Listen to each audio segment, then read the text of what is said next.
السلام علیکم ورحمۃ اللہ وبرکاتہ۔ الحمدللہ رب العالمین والصلاۃ والسلام علی سید المرسلین وصحبہ اجمعین۔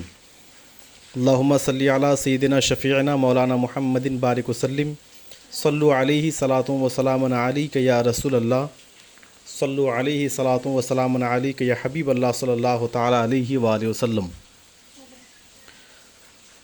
باب العلم انواریہ ایجوکیشنل سوسائٹی و جامعہ انواریہ کے زیر اہتمام علامہ غلام رسول سعیدی صاحب کی لکھی ہوئی معرکۃ الآراء تصنیف تبیان القرآن کا قسط وار درس بیاد شیخ الاسلام مخدوم جہانیہ جہاں گشت حضرت سید جلال الدین سرخ بخاری علیہ رحمۃ و رضوان جاری و ساری ہے۔ انشاءاللہ آج ہم سبق کا آغاز تبیان القرآن جلد نمبر 1 صفحہ نمبر 395 سے کریں گے اور سورہ بقرہ آیت نمبر 49 سے کریں گے۔ تو چلیے سبق کا آغاز کرتے ہیں۔ وَإِذْ نَجَّيْنَاكُمْ بسم اللہ الرحمن الرحیم وَإِذْ نَجَّيْنَاكُمْ مِنْ آلِ فِرْعَوْنَ يَسُومُونَكُمْ سُوءَ الْعَذَابِ يُذَبِّحُونَ أَبْنَاءَكُمْ وَيَسْتَحْيُونَ نِسَاءَكُمْ وَفِي ذَلِكُمْ بَلَاءٌ مِّن رَبِّكُمْ عَظِيمٌ۔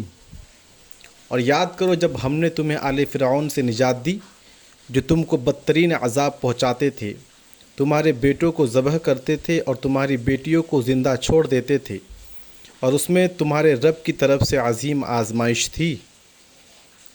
وَإِذْ فَرَقْنَا بِكُمُ الْبَحْرَ فَأَنْجَيْنَاكُمْ وَأَغْرَقْنَا آلَ فِرْعَوْنَ وَأَنْتُمْ تنظرون۔ اور جب ہم نے تمہارے لیے سمندر کو چیر دیا، پھر ہم نے تم کو نجات دی اور ہم نے آل فرعون یعنی فرعون اور اس کے متبعین کو غرق کر دیا اور تم دیکھ رہے تھے۔ وَإِذْ وَاعَدْنَا مُوسَىٰ 40 لَيْلَةً ثُمَّ اتَّخَذْتُمُ الْعِجْلَ مِن بَعْدِهِ وَأَنْتُمْ ظَالِمُونَ۔ اور یاد کرو جب ہم نے موسیٰ سے 40 راتوں کا وعدہ کیا، پھر اس کے بعد تم نے بچڑے کو معبود بنا لیا اور تم ظالم تھے۔ ثم عفونا عنكم من بعد ذلك لعلكم تشكرون۔ پھر اس کے بعد ہم نے تم کو معاف کیا تاکہ تم ہمارا شکر ادا کرو۔ وَإِذْ آتَيْنَا مُوسَى الْكِتَابَ وَالْفُرْقَانَ لَعَلَّكُمْ تَهْتَدُونَ۔ اور جب ہم نے موسیٰ کو کتاب دی اور حق اور باطل میں فرق کرنے والا معجزہ دیا تاکہ تم ہدایت پاؤ۔ وَإِذْ قَالَ مُوسَىٰ لِقَوْمِهِ يَا قَوْمِ إِنَّكُمْ ظَلَمْتُمْ أَنفُسَكُمْ بِاتِّخَاذِكُمُ الْعِجْلَ فَتُوبُوا إِلَىٰ بَارِئِكُمْ فَاقْتُلُوا أَنفُسَكُمْ ذَلِكُمْ خَيْرٌ لَكُمْ عِندَ بَارِئِكُمْ فَتَابَ عَلَيْكُمْ إِنَّهُ التَّوَّابُ الرَّحِيمُ إِنَّهُ هُوَ التَّوَّابُ الرَّحِيمُ۔ اور جب موسیٰ نے اپنی امت سے کہا، اے میری امت، بے شک تم نے بچڑے کو معبود بنا کر اپنی جانوں پر ظلم کیا ہے، بس تم اپنے پیدا کرنے والے کی طرف توبہ کرو تو تم ایک دوسرے کو قتل کرو، تمہارے خالق کے نزدیک یہ تمہارے لیے زیادہ بہتر ہے، تو اس نے تمہاری توبہ قبول فرمائی، بے شک وہی بہت توبہ قبول کرنے والا، بے حد رحم فرمانے والا ہے۔ اللہ تعالیٰ کا ارشاد ہے، اور یاد کرو جب ہم نے تمہیں آل فرعون سے نجات دی جو تم کو بدترین عذاب پہنچاتے تھے۔ سورہ بقرہ آیت نمبر 49۔ بنو اسرائیل پر فرعون کے عذاب کا بیان۔ سورہ بقرہ کی آیت نمبر 49 سے لے کر کے آیت نمبر 60 تک اللہ تعالیٰ نے بنو اسرائیل پر کی گئی 10 نعمتوں کا ذکر فرمایا ہے۔ ان میں پہلی نعمت بنو اسرائیل کو فرعون کے مظالم اور اس کے عذاب سے نجات فرمانا ہے۔ امام ابن جریر طبری لکھتے ہیں، امام ابن اسحاق نے بیان کیا ہے کہ فرعون بنی اسرائیل کو عذاب دیتے تھے، ان سے طرح طرح کے کام لیتا تھا، بعض سے مکان بنواتا، بعض سے کاشتکاری کراتا، بعض سے مزدوری لیتا، اور جن سے کوئی کام نہ لیتا ان سے جزیہ لیتا تھا۔ جامع البیان جلد نمبر 1 صفحہ نمبر 214۔ سدی نے بیان کیا ہے کہ فرعون نے خواب دیکھا کہ بیت المقدس سے ایک آگ نمودار ہوئی اور مصر کے مکانوں کو لپیٹ میں لیتی ہوئی آئی اور قبطیوں کو جلا ڈالا اور بنو اسرائیل کو چھوڑ دیا۔ اس نے جادوگروں اور کاہنوں کو بلایا اور اس خواب کی تعبیر معلوم کی۔ انہوں نے کہا، جس شہر سے بنو اسرائیل آئے ہیں یعنی بیت المقدس سے، وہاں ایک شخص پیدا ہوگا جس کے ہاتھ سے مصر کے لوگ مارے جائیں گے۔ تب فرعون نے یہ حکم دیا کہ بنو اسرائیل کے ہاں جو لڑکا پیدا ہو اس کو قتل کر دیا جائے، اور جو لڑکی پیدا ہو اس کو چھوڑ دیا جائے۔ اس نے قبطیوں سے کہا کہ تمہارے جو غلام باہر کام کرتے ہیں ان کو بلا لو اور ان کی جگہ بنو اسرائیل سے کام لو، اور ان سے نیچ اور رذیل کام لو، جیسا کہ قرآن مجید میں ہے۔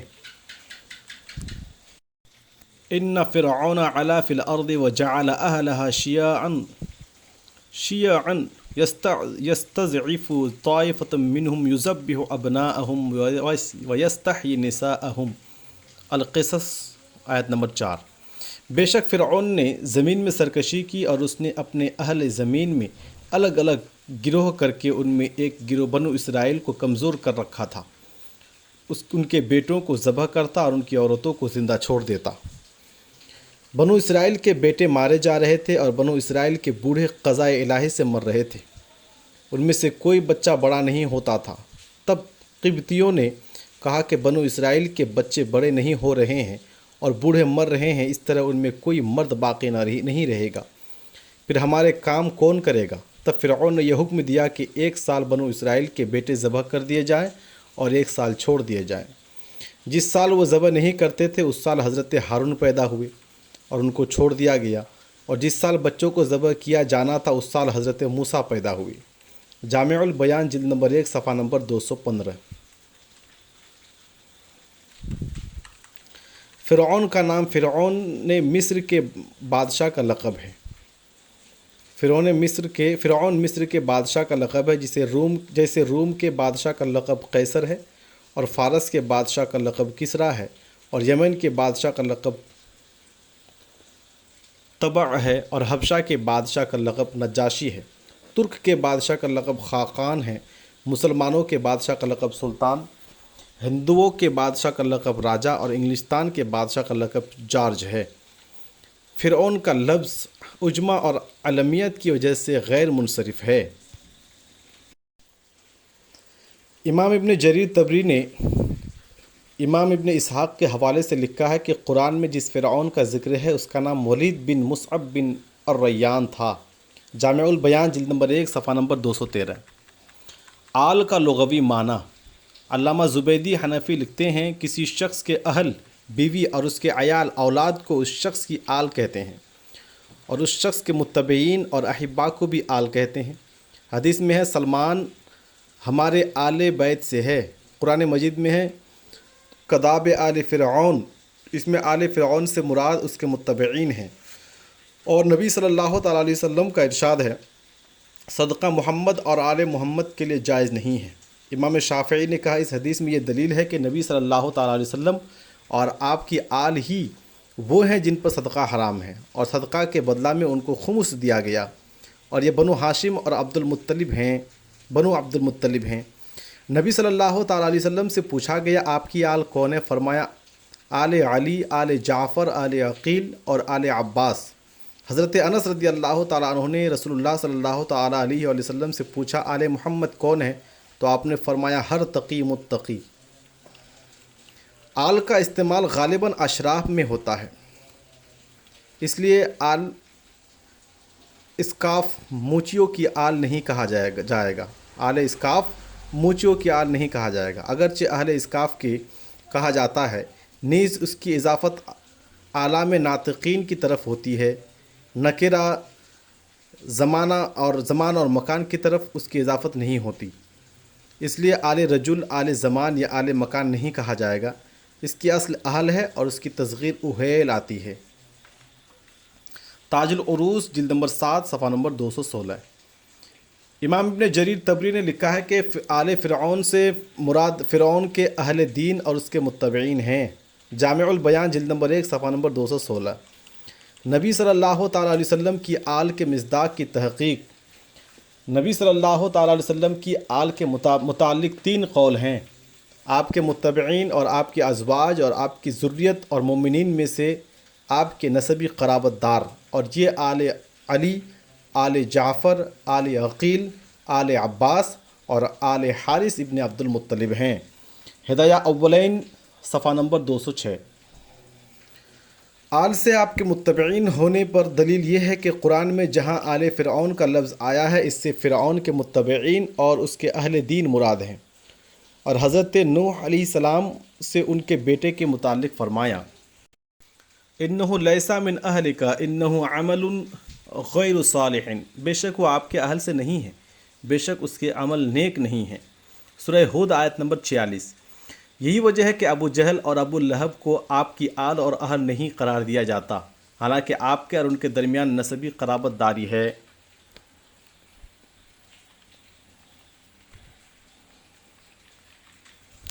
امام مسلم روایت کرتے ہیں، حضرت عمرو بن العاص رضی اللہ تعالیٰ عنہ بیان کرتے ہیں کہ میں نے رسول اللہ صلی اللہ تعالیٰ علیہ وآلہ وسلم کو بآواز بلند فرماتے ہوئے سنا کہ سنو، فلاں شخص کی آل میرے ولی نہیں ہے، میرا ولی اللہ ہے اور نیک مومن میرے ولی ہیں۔ صحیح مسلم جلد نمبر 1 صفحہ نمبر 115۔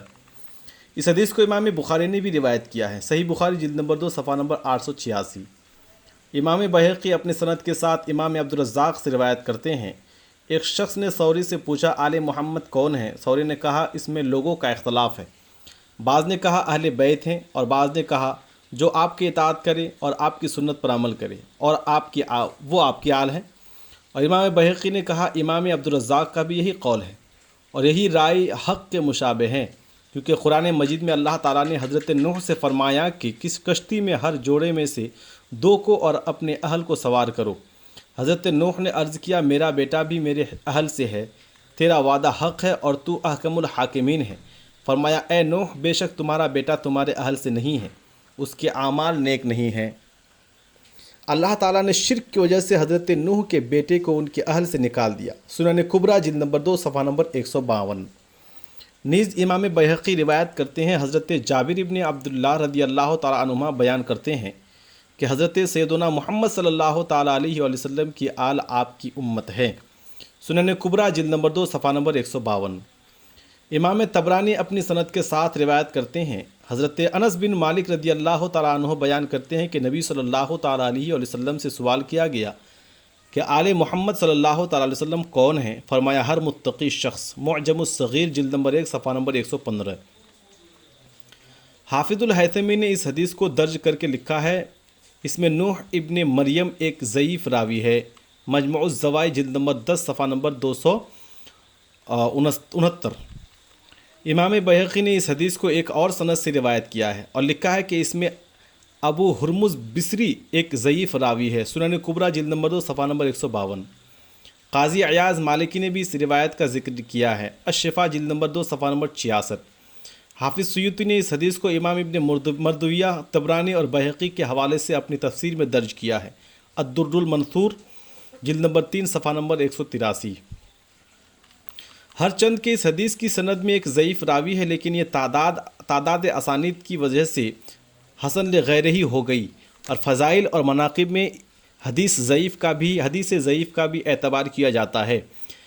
نیز اس حدیث کی تائید اس سے ہوتی ہے کہ امام بخاری روایت کرتے ہیں، حضرت عبداللہ ابن ابی اوفا رضی اللہ تعالیٰ عنہ بیان کرتے ہیں کہ جب نبی صلی اللہ تعالیٰ علیہ وسلم کے پاس لوگ اپنے اپنے صدقات لے کر آتے تو آپ فرماتے اے اللہ آل فلاں پر صلاۃ نازل فرما۔ سو میرے والد آپ کے پاس اپنا صدقہ لے کر آئے تو آپ نے فرمایا اے اللہ آل ابی اوفا پر صلاۃ نازل فرما۔ صحیح بخاری جلد نمبر 1 صفحہ نمبر 203۔ اس حدیث سے وجہ استدلال یہ ہے کہ نبی صلی اللہ تعالیٰ علیہ وسلم اور آپ کی آل پر صلاۃ پڑھی جاتی ہے، اور آپ کی آل ابی اوفا پر صلاۃ پڑھنا اس کو ظاہر کرتا ہے کہ وہ بھی آپ کی آل میں ہیں۔ نیز امام حاکم روایت کرتے ہیں، حضرت مصعب بن عبداللہ رضی اللہ تعالیٰ عنہ بیان کرتے ہیں کہ رسول اللہ صلی اللہ تعالیٰ علیہ وسلم نے فرمایا نیک مسلمان ہمارے اہل بیت سے ہے۔ المستدرک جلد نمبر 3 صفحہ نمبر 598۔ اس حدیث میں بھی اس پر دلالت ہے کہ نبی صلی اللہ تعالیٰ علیہ وسلم کا ہر متبع اور صالح مومن آپ کی آل سے ہے۔ آل کے متعلق دوسرا قول یہ ہے، نبی صلی اللہ تعالیٰ علیہ وسلم کی ذریت اور آپ کی ازواج۔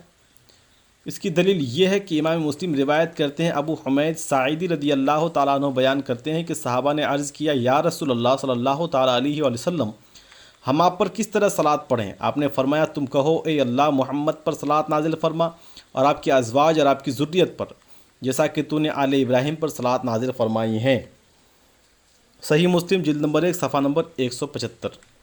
اس حدیث میں آپ نے آل کی جگہ ازواج اور ذریت کا ذکر فرمایا ہے۔ اس سے معلوم ہوا کہ آپ کے ازواج اور آپ کی ذریت بھی آپ کی آل ہے۔ علامہ نووی لکھتے ہیں کہ اس میں اختلاف ہے کہ نبی صلی اللہ تعالیٰ علیہ وسلم کی آل کون ہے۔ ازہری اور دیگر محققین کا مختار یہ ہے کہ تمام امت آپ کی آل ہے۔ دوسرا قول یہ ہے کہ اس سے مراد بنو ہاشم اور بنو عبد المطلب ہے، اور تیسرا قول یہ ہے کہ اس سے مراد نبی صلی اللہ تعالیٰ علیہ وسلم کی اہل بیت ازواج اور آپ کی ذریت ہیں۔ شرح صحیح مسلم جلد نمبر 1 صفحہ نمبر 175۔ آل کے متعلق تیسرا قول ہے، مومنین میں سے نبی صلی اللہ تعالیٰ علیہ وسلم کے نسبی قرابت دار یعنی بنو ہاشم اور بنو عبد المطلب آپ کی آل ہے۔ اس پر دلیل یہ حدیث ہے۔ امام مسلم روایت کرتے ہیں، حضرت ابو ہریرہ رضی اللہ تعالیٰ عنہ بیان کرتے ہیں کہ حضرت حسن ابن ابی طالب رضی اللہ تعالیٰ عنہما نے صدقہ کی ایک کھجور اپنے منہ میں رکھ لی۔ رسول اللہ صلی اللہ تعالیٰ علیہ وسلم نے فرمایا، چھوڑو چھوڑو، اس کو پھینک دو، کیا تم کو علم نہیں کہ ہم صدقہ نہیں کھاتے؟ صحیح مسلم جلد نمبر 1 صفحہ نمبر 343 344۔ حضرت عبداللہ ابن حارث بن نوفل ہاشمی بیان کرتے ہیں کہ رسول اللہ صلی اللہ تعالیٰ علیہ وسلم نے فرمایا، یہ صدقات لوگوں کا میل ہے، یہ محمد اور آل محمد صلی اللہ تعالیٰ علیہ وسلم کے لیے حلال نہیں ہے۔ صحیح مسلم جلد نمبر 1 صفحہ نمبر 344 345۔ اللہ تعالیٰ کا ارشاد ہے، اور جب ہم نے تمہارے لیے سمندر کو چیر دیا پھر ہم نے تم کو نجات دی۔ سورہ بقرہ آیت نمبر 50۔ بنو اسرائیل کے لیے سمندر چیرنے کا بیان۔ امام ابن جریر طبری لکھتے ہیں، عمرو بن میمون بیان کرتے ہیں، جب حضرت موسیٰ بنو اسرائیل کو لے کر مصر سے جانے لگے تو فرعون کو اس کی خبر پہنچ گئی۔ اس نے کہا، ابھی رہنے دو، صبح مرغ کی آذان کے ساتھ ان کا پیچھا کریں گے۔ اس رات مرغ نے آذان نہیں دی۔ جب صبح ہوئی تو فرعون نے ایک بکری ذبح کرائی اور کہا، جب میں اس کی کلیجے کھانے سے فارغ ہوں تو یہاں 6 لاکھ قبطی جمع ہو جائیں۔ پھر 6 لاکھ قبطیوں کے ساتھ فرعون نے بنو اسرائیل کا پیچھا کیا۔ ادھر حضرت موسیٰ جب سمندر کے کنارے پہنچے تو ان کے اصحاب میں سے یوشع بن نون نے کہا، اے موسیٰ، آپ کے رب نے کس طرح سے نکلنے کا حکم دیا تھا؟ حضرت موسیٰ نے اپنے سامنے سمندر کی طرف اشارہ کیا۔ یوشع نے اپنا گھوڑا سمندر میں ڈال دیا، حتیٰ کہ جب سمندر کی گہرائی میں پہنچا تو پھر لوٹ آئے اور پھر پوچھا کہ آپ کے رب نے کہاں سے نکلنے کا حکم دیا تھا؟ 3 بار اس طرح ہوا۔ پھر اللہ تعالیٰ نے حضرت موسیٰ کی طرف یہ وحی کی کہ اپنے عصا کو سمندر پر ماریں۔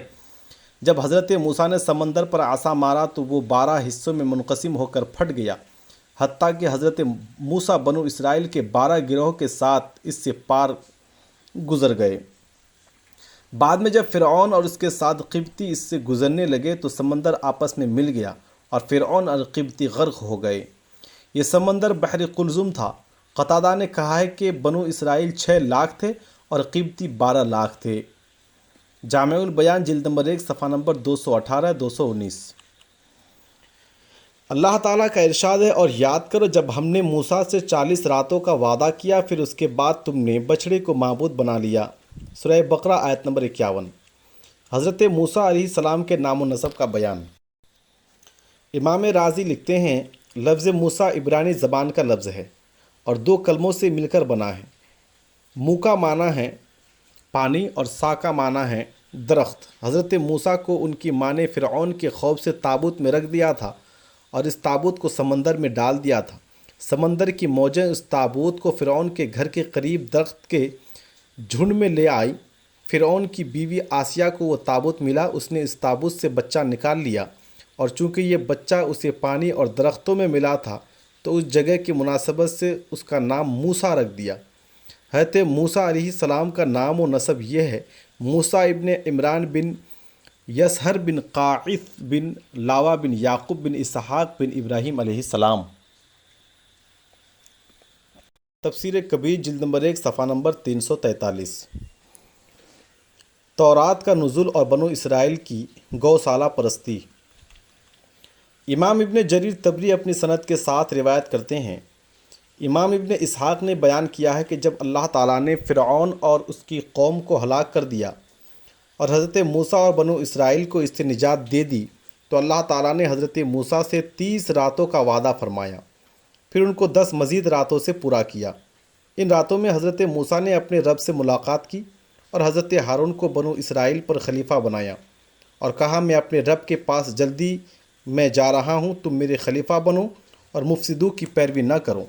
حضرت موسیٰ اپنے رب سے ملاقات کے شوق میں جلدی چلے گئے۔ حضرت ہارون قائم مقام ہوئے اور سامری بھی ان کے ساتھ رہا۔ ابو العالیہ نے بیان کیا ہے، یہ مدت 1 ماہ ذوالقعدہ اور 10 دن ذی الحجہ کے تھے۔ اس مدت میں حضرت موسیٰ اپنے اصحاب کو چھوڑ کر چلے گئے اور حضرت ہارون کو ان پر خلیفہ بنایا اور طور پر 40 راتیں ٹھہرے اور ان پر زمرد کی الواح میں تورات نازل کی گئی۔ اللہ تعالیٰ نے ان کو قریب کر کے سرگوشی کی اور ان سے ہم کلام ہوا۔ حضرت موسیٰ نے قلم کے چلنے کی آواز سنی اور ہم کو یہ بات پہنچی ہے کہ ان 40 راتوں میں وہ بے وضو نہیں ہوئے حتیٰ کہ طور سے واپس آئے۔ جامع البیان جلد نمبر 1 صفحہ نمبر 222۔ امام رازی لکھتے ہیں، اللہ تعالیٰ نے جب فرعون کو غرق کر دیا اور حضرت موسیٰ علیہ السلام سے تورات کے نازل کرنے کا وعدہ فرمایا تو موسیٰ علیہ السلام حضرت ہارون کو خلیفہ بنا کر طور چلے گئے۔ بنو اسرائیل کے پاس قبطیوں کے وہ کپڑے اور زیورات تھے جو آنے سے پہلے قبطیوں سے انہوں نے عاریتاً لیے تھے۔ حضرت ہارون علیہ السلام نے ان سے فرمایا، یہ کپڑے اور زیورات تمہارے لیے جائز نہیں ہیں، ان کو جلا دو۔ انہوں نے ان کو جمع کر کے آگ لگا دی۔ جب حضرت موسیٰ سمندر میں جا رہے تھے تو سامری نے حضرت جبرائیل علیہ السلام کو ایک گھوڑی پر جاتے ہوئے دیکھا تھا۔ اس نے اس گھوڑی کے سم کے نیچے سے خاک کی ایک مٹھی اٹھا لی تھی۔ سامری کے پاس جو سونا اور چاندی تھے اس نے اس کو پگھلا کر اس کا ایک بچھڑا بنا لیا اور اس میں وہ مٹی ڈال دی۔ اس کے اثر سے اس مجسمہ سے بچڑے کی سی آواز نکلنے لگی۔ پھر سامری نے بنو اسرائیل سے کہا، یہ تمہارا اور حضرت موسیٰ کا خدا ہے، اور وہ قوم اس گوشالہ کی پرستش کرنے لگی۔ حضرت ہارون اور 12,000 دیگر افراد کے علاوہ سب نے گوشالہ پرستی کی۔ تفسیر کبیر جلد نمبر 1 صفحہ نمبر 344۔ اللہ تعالیٰ کا ارشاد ہے، اور جب ہم نے موسیٰ کو کتاب اور فرقان دی۔ البقرہ آیت نمبر 53۔ کتاب سے مراد تورات ہے اور اس کے نزول کا واقعہ ہم نے ابھی بیان کیا ہے، اور فرقان سے مراد حضرت موسیٰ کے معجزات ہیں، جس میں عصا تھا اور ید بیضاء اور بھی کئی معجزات تھے، جن کو 9 آیات بینات سے تعبیر فرمایا ہے۔ ان سب کی تفصیل انشاءاللہ اپنے مقام پر آئے گی۔ اللہ تعالیٰ کا ارشاد ہے، اور جب موسیٰ نے اپنی امت سے کہا، اے میری امت، بے شک تم نے بچڑے کو معبود بنا کر اپنی جانوں پر ظلم کیا۔ سورہ بقرہ آیت نمبر 54۔ بنو اسرائیل کی قبولیت توبہ کا بیان۔ اس آیت کا پس منظر اور پیش منظر کچھ کو اللہ تعالیٰ نے سورہ طٰہٰ میں تفصیل سے بیان فرمایا ہے۔ اس کا ترجمہ اس طرح ہے، ہم نے طور پر موسیٰ سے فرمایا، اے موسیٰ، ہم نے لوگوں کو چھوڑ کر آنے میں کیوں جلدی کی؟ آپ نے لوگوں کو چھوڑ کر آنے میں کیوں جلدی کی؟ حضرت موسیٰ نے کہا، وہ لوگ میرے پیچھے آ رہے ہیں، اور اے میرے رب، میں تجھے راضی کرنے کے لیے تیری بارگاہ میں جلدی حاضر ہوا۔ فرمایا، ہم نے آپ کے بعد آپ کی امت کو آزمائش میں ڈال دیا ہے، اور سامری نے انہیں گمراہ کر دیا۔ سو حضرت موسیٰ نہایت غم و غصہ کی حالت میں واپس ہوئے اور فرمایا، میری امت، کیا تم سے تمہارے رب نے تورات عطا کرنے کا اچھا وعدہ نہیں کیا تھا؟ پھر کیا تم پر بہت طویل مدت گزر گئی تھی، یا تم نے یہ چاہا کہ تم پر تمہارے رب کا غضب نازل ہو، کیونکہ تم نے میرے وعدہ کی خلاف ورزی کی ہے؟ انہوں نے کہا، ہم نے اپنے اختیار سے آپ سے وعدہ خلافی نہیں کی، لیکن ہم پر قوم فرعون کے بھاری زیور کا بوجھ تھا۔ ہم نے ان زیورات کو آگ میں ڈال دیا، اور سامری نے بھی اپنے حصہ کے زیورات کو آگ میں ڈال دیا۔ پھر اس نے ان کے لیے بچڑے کا بے جان جسم نکالا جو بیل کی سی آواز نکالتا تھا۔ لوگوں نے کہا، یہی موسیٰ کا معبود ہے اور تمہارا معبود ہے۔ موسیٰ تو بھول گئے، کیا یہ لوگ اتنا بھی نہیں سمجھتے کہ وہ بچڑا تو ان کی کسی بات کا جواب نہیں دے سکتا تھا، اور نہ ان کے لیے کسی نفع اور نقصان کا مالک تھا؟ اور بے شک ہارون نے پہلے ہی ان سے کہہ دیا تھا کہ اے میری قوم، اس بچڑے کے ذریعہ تم آزمائش میں ڈالے گئے ہو، اور بے شک تمہارا رب رحمان ہے، سو تم میری اتباع کرو اور میرا کہا مانو۔ انہوں نے کہا ہم تو اسی کی پوجا پر جمے رہیں گے جب تک کہ موسیٰ ہمارے پاس لوٹ کر نہ آئے۔ موسیٰ نے واپس آ کر کہا اے ہارون، جب آپ نے انہیں گمراہ ہوتے ہوئے دیکھا تو آپ کو کیا چیز مانے تھی کہ آپ نے میری اتباع نہ کی؟ کیا آپ نے میرے حکم کی نافرمانی کی؟ ہارون نے کہا اے میری ماں کے بیٹے، میری داڑھی اور میرے سر کے بالوں کو نہ پکڑیے، بے شک مجھے یہ ڈر تھا کہ اگر میں نے ان کو سختی سے روکا تو آپ کہیں گے کہ تم نے بنو اسرائیل میں پھوٹ ڈال دی اور میرے حکم کا انتظام نہ کیا۔ موسیٰ نے سامری سے فرمایا اے سامری تیرا کیا بیان ہے؟ اس نے کہا میں نے وہ چیز دیکھی جو دوسروں نے نہ دیکھی تھی، مجھے گھوڑے پر جبرائیل سوار نظر آئے تو میں نے رسول جبرائیل کی سواری کے نقش قدم کی مٹی سے ایک مٹھی بھر لی، پھر میں نے اس کو بچڑے کے مجسمہ میں ڈال دیا اور میرے دل میں اسی طرح بات آئی تھی۔ فرمایا تو اب دفع ہو جا، بے شک اب زندگی بھر تیری یہ سزا ہے کہ تو کہتا پھرے کہ خبردار مجھے نہ چھونا، اور تیرے لیے عذاب کا وعدہ ہے جو ہرگز تجھ سے نہیں ٹلے گا۔ اور اپنے اس معبود کو دیکھ جس کی پوجا میں تو جمع بیٹھا تھا، ہم اس کو ضرور جلا کر بھسم کر دیں گے، پھر اس کی راکھ کو اڑا کر دریا میں بہا دیں گے۔ تمہارا معبود صرف اللہ ہے جس کے سوا کوئی عبادت کے لائق نہیں، جس نے اپنے علم سے ہر چیز کا احاطہ کر لیا۔ اسی طرح ہم کو گزشتہ واقعات کی خبریں بیان فرماتے ہیں، اور ہم نے آپ کو اپنے پاس سے ذکر یعنی قرآن عطا فرمایا ہے۔ سورہ طٰہٰ آیت نمبر 83 سے 99۔ امام ابن جریر طبری لکھتے ہیں سدی نے بیان کیا ہے کہ حضرت موسیٰ نے اس گوشالہ کے ٹکڑے ٹکڑے کیے اور اس کو جلا کر اس کے ذرات کو سمندر میں بہا دیا۔ پھر حضرت موسیٰ نے فرمایا اس سمندر سے پانی پیو، تو جو اس بچڑے سے محبت کرتا تھا اس کی مونچھوں پر اس سونے کے ذرات لگ گئے، جیسا کہ قرآن مجید میں ہے ان کے کفر کی وجہ سے بچڑا ان کے دلوں میں پلایا گیا تھا۔ حضرت موسیٰ علیہ السلام کے آنے کے بعد جب بنو اسرائیل کو اپنی گمراہی کا یقین ہو گیا تو انہوں نے کہا اگر ہم پر ہمارا رب رحم نہ فرمائے اور ہماری مغفرت نہ فرمائے تو ہم ضرور نقصان اٹھانے والوں میں سے ہوں گے۔ اللہ تعالیٰ نے اسی حال میں بنو اسرائیل کی توبہ قبول کرنے سے انکار کر دیا۔ بس موسیٰ علیہ السلام نے ان سے کہا اے میری امت، تم نے بچڑے کی عبادت کر کے اپنی جانوں پر ظلم کیا ہے، تم اپنے خالق کی طرف توبہ کرو اور تم ایک دوسرے کو قتل کرو۔ پھر انہوں نے 2 صفیں بنائیں، ایک صف میں بچڑے کی عبادت کرنے والے کھڑے ہوئے اور دوسرے صف میں وہ کھڑے ہوئے جنہوں نے بچڑی کی عبادت نہیں کی تھی۔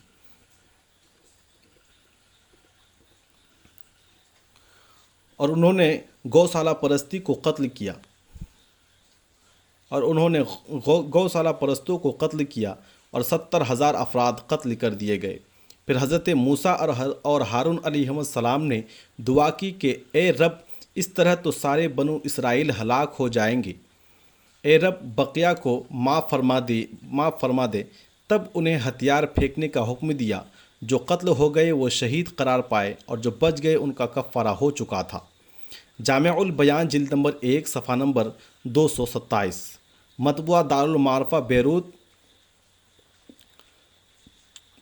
یہ بنو اسرائیل کی توبہ تھی، اور ہمارے لیے توبہ یہ ہے کہ گناہوں پر اشک ندامت بہائیں، گناہ کو فوراً ترک کر دیں اور اللہ تعالیٰ سے یہ عہد کر لیں کہ دوبارہ اس گناہ کو نہیں کریں گے، اور اس گناہ کے ذریعہ جو حق ضائع ہوا ہے اس کی تلافی کریں گے۔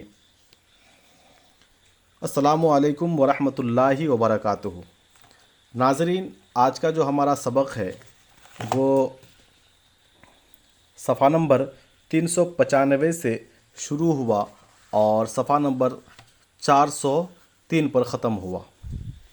السلام علیکم ورحمۃ اللہ وبرکاتہ۔